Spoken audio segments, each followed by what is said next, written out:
Candelas, Here. Duan, Foley, Here. Kame, Cohen. Here. We have a quorum. All right, welcome to the October 29th meeting of the Rules and Open Government Committee. As a reminder, we expect all attending to follow the code of conduct located on the agenda. Failure to comply with this code of conduct and behavior which will disturb, disrupt, or impede the orderly conduct of the meeting may result in removal from this meeting. Okay, we're going to start today by reviewing the agenda for Tuesday, November 4th. We have, it's noticed for a 9:30 closed session and a 1:30 regular session. And consent starts on page 4 and continues on pages 5, 6, 7, 8, and 9. Section 3, we have the interviews to fill spots on the Board of Fair Campaign and Political Practices. We have actions related to ground transportation island project at the airport. We have Section 7, an amendment for the Muni Code to prohibit the sale and distribution of nitrous oxide, and a temporary moratorium on issuance of tobacco retail licenses. Section 8, actions related to the fairways at San Antonio, and actions related to grant agreements for outreach and engagement programs serving unsheltered individuals.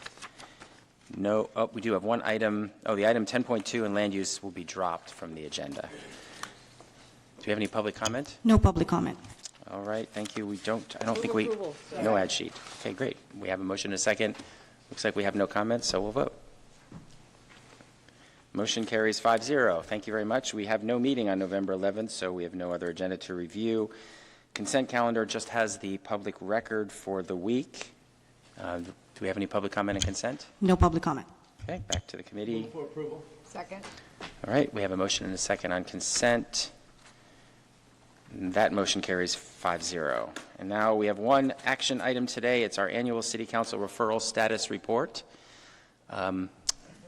Sarah, are you I think your doing... daughter's presenting. That would be great. Yeah. I bet she's cute. Good afternoon, Chairman Cohen, committee members, Sarah Sarate, Deputy Director of the Office of Administration, Policy and Intergovernmental Relations, joined by Emily Lamb, Director of API. We're here to submit the second annual City Council Referral Status Report, which is an opportunity to compile all referrals, provide the status of implementation or completion, and make requests to drop or defer individual items. As you'll recall, we submitted MBA number 3 as part of the budget process, where we conducted an extensive and comprehensive analysis of council referrals. That process resulted in a shorter list of referrals continuing into this fiscal year, combined with any new direction coming out of the budget process. Since June 30th, 2025, there were 136 referrals, of which 64 were completed as of September 30th. 61 remain in progress, 8 are not yet started, and 3 remain deferred. Staff is requesting to defer one additional item related to a traffic study for a planned development.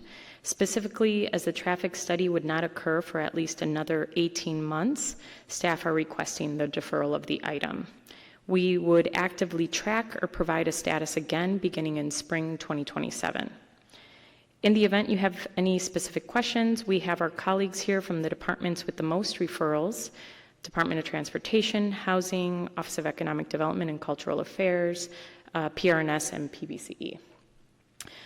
Staff recommendation is to accept the annual City Council referral status report and defer the City Council referral listed in the staff memorandum. Thank you. Thank you, Sarah. Do we have any public comment on this one? Yes, we have one. Roberto, please go ahead and make your way to the podium. You have 2 minutes to speak. I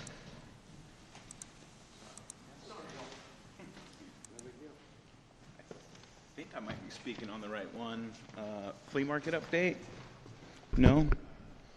Or status? Was it something in the staff referral on that item? This is one?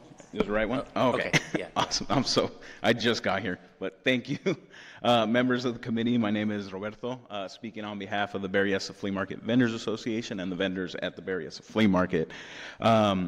Thank you, obviously, for accepting this huge list of work. I'm here to talk about item 92 on that. I don't know how many numbers you guys have, so kudos to everyone on staff. But it's been 5 years, right, since we started our advocacy to save the flea market and the hundreds of small businesses there, plus the thousands of jobs that are there. And in that time that has passed, we've worked with OED, Councilmember Cohen, Councilmember, I think everyone on here, on the dais or up there, and have brought economic opportunity for vendors, highlighting the market as a true gem that it is for the city of San Jose, and taking initial steps at what a relocation can look like. And we obviously thank former director Nancy Klein for that. And again, here we are 5 years later, and there's still no commitment for relocation, right?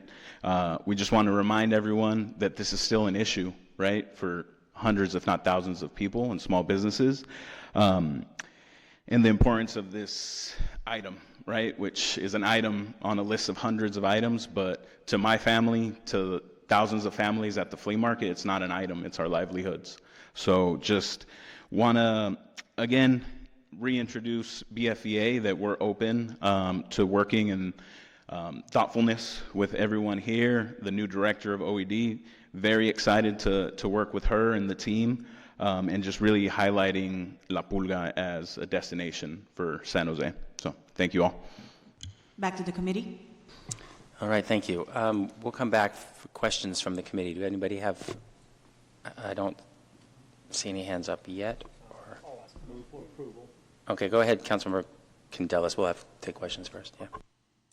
Yeah. On that note, item number 2, there's the status update is to have a conversation with ACD to assess the different pathways available to proceed in developing the Singleton property with affordable housing and an open air market that could relocate the Berryessa flea market. Now, question, is there other pathway? I'm hoping there's other pathways or other evaluation or other sites that are being evaluated other than, in my opinion, a very, very uphill pathway with regards to the Singleton site. So I'd love to hear staff's feedback on that. Yeah, so the direction, that was very specific council direction. The analysis that staff is conducting is broader than that, and it's our intention to report back kind of in Q1 of next year on some of the various options, or at least where we're at in those conversations. Okay, and it's not just limited to like the Singleton site, correct? No, it is not, as we know that there's a lot of environmental hurdles for us to achieve that. Okay, I just wanted it for the record. Thank Just you. to clarify that answer also on that one, the reason for that specific referral was that on the list of options being talked about, or the potential options, Singleton was being held up because of the need for an RFP, and so we wanted to make sure that that wasn't a barrier to that being pursued as one of the options. So that was the reason for that, getting the RFP out on that item, but not because it was, right. I know, I remember the conversation on the dais, but I mean, I was just more so specifically looking at... And my office is still having conversations around about other potential options. With, unfortunately, as Roberto knows and others know, that none of them are easy options. We don't necessarily have sites that are jumping forward, but I'm continuing to push some folks and trying to get some, crack open some doors for some options out there. But nothing is really, at a public point yet to be able to say, well, here's a commitment from somebody. But we're still, there are more other options besides Singleton that are being discussed. Fair enough. Yes. Thank you. I don't see any other hands. I'm going to ask a question related to the item that's being deferred. I just wanted to clarify that a little bit, because the deferral's built into the item, right? I mean, the action can't occur until until an occupancy permit is there and people are living on the site. So I just was curious as to what the mechanism is to defer an item and where it continues to be tracked so that it doesn't get lost. And that's my only priority on this item. Thank you for the question. It still remains on the list. I just won't be harassing the department for an update in 6 months. So there's a piece of the list that is deferred items that will continue to be looked at for when is the right time to bring them back. That's right. I would just say I think we're trying to be more transparent to a lot of the times on the referral list. Our city manager will just report out on the numbers. And so us knowing that we're not going to be able to tackle one thing or 5 things because of sequencing for 18 months, 24 months, gives kind of false expectations to you all as well as general members of the community. So in addition to Sarah not harassing directors, which is very important, this allows us to just be much more transparent with where we're really at with the referrals that we're working on. Presumably, this is a rare occurrence, but it seems that when there's an item that has, comes with a land use issue or something else that says, this will be something that occurs in the future. It makes sense for it to always automatically be on a deferral list until a milestone is reached. So It's a great recommendation. yeah, okay. Thank you. So I heard a motion from Councilmember Dewan. Is there a second? I'll second it. All right. Let's vote on that. Okay, motion carries 5-0. Thank you so much, Sarah and team and staff for being here. Make sure that we got any needed clarifications. And we are on to open forum. We have 3 speaker cards right now. As I call your names, please go ahead and make your way to the podium. Thomas, Kimberly, and Frank.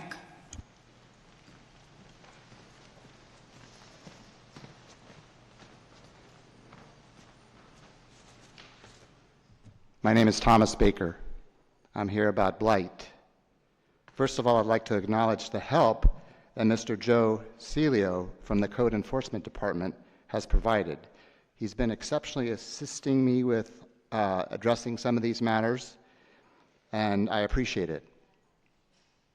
I'm also seeking your help with 2 other issues of blight in my neighborhood.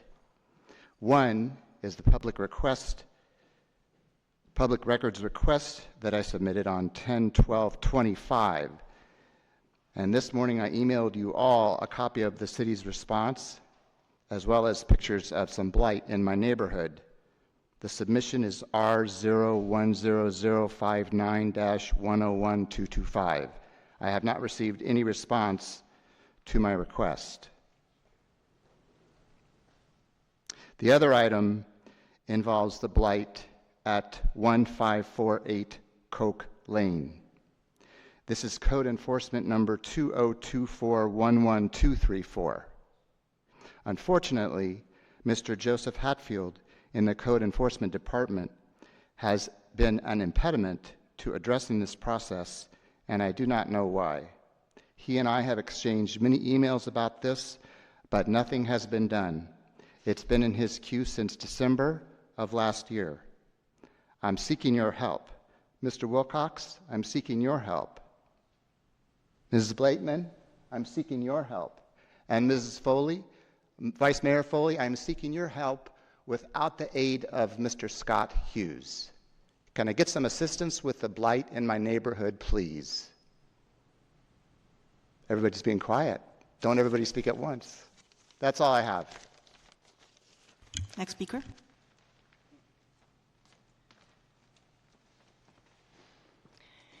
Hi, my name is Kimberly Perry. I'm a resident at 1300 Berryessa. I have filed a complaint with the city auditor's office of criminal activities and embezzlement, stolen generators that were donated. I called David Cohen's office and told them about this. I got no response from them. I emailed several people. Nobody cares.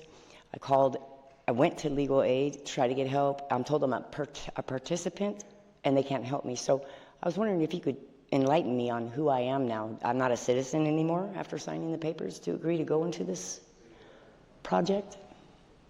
I know you don't have to speak, but I'm seeking your help, and I don't know who to go to regarding these things. I'm being retaliated on. Vindictiveness from the staff there. Mr. Stevenson. I'm not the only one here to complain. There's several people that would like to say things. They're afraid to come forward, and there's no one to go to. You guys made the rules and accepted the proposal that they gave to you for this site to be. And I'm asking you, what is a participant? Why does that take away my rights?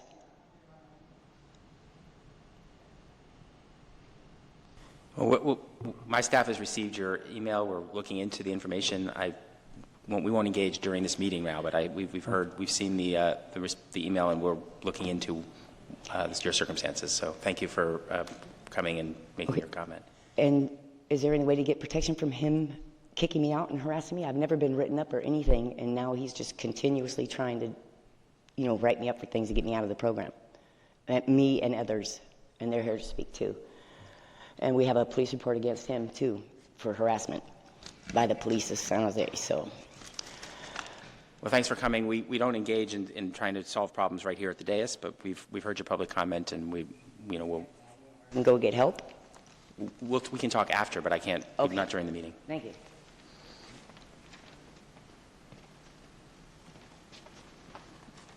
Good afternoon. Good afternoon. My name is Frank Pacheco, and my civil rights were violated by a safe parking staff member. I was accused of stealing a bunch of items that were in the back of my truck that I got given by somebody, and he told me I had 15 minutes to get rid of the items or go come up with a receipt, and he wouldn't let me leave to go get the receipt and said he called the police, and I had to prove my innocence. They were about to arrest me, but I proved my innocence and everything was good. The other issue I have is they allowed somebody to move into my RV when I was at work on the other side of the peninsula, and I came back and this person was in there, and she said that Victoria gave her permission to move in there, and so I was stuck with a big mess, and I kind of let that one go, but this is just, it's ridiculous the way I'm being treated. I'm dehumanized. We can't go visit nobody in our place.